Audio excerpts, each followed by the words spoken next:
Après avoir enregistré une production pétrolière estimée à 332 000 barils par jour en 2016, l'État congolais table sur une production journalière avoisinant les 350 000 barils en 2018. Cette hausse prévisionnelle est tributaire de la mise en production du champ pétrolier Mont Nord en mars 2017 au large des côtes de Pointe-Noire. À terme, ce gisement en offshore profond devrait produire environ 100 000 barils par jour. C'est l'un des plus grands champs pétroliers de notre pays, qui a été mis en exploitation il n'y a pas longtemps, en 2016, par la compagnie Total.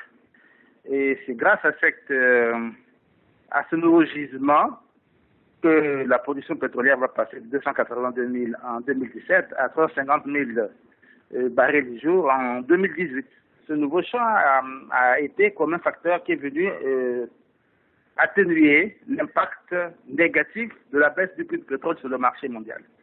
La République du Congo est le 4e producteur de pétrole en Afrique subsaharienne. Le secteur des hydrocarbures génère 80% des recettes de l'État. Selon le ministère congolais des hydrocarbures, en 25 ans, les réserves pétrolières nationales sont estimées à 1,7 milliard de barils. Nonobstant ces performances en termes de production pétrolière, de nombreux défis restent à relever car le Congo a subi les contre-coups de la baisse des cours mondiaux du pétrole.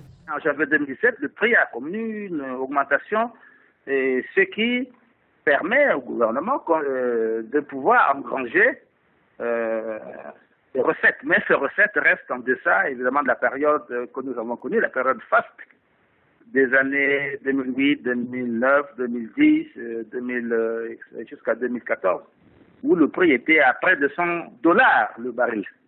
Face à l'instabilité des cours du pétrole brut à l'échelle mondiale, la question de la diversification de l'économie congolaise est aujourd'hui primordiale.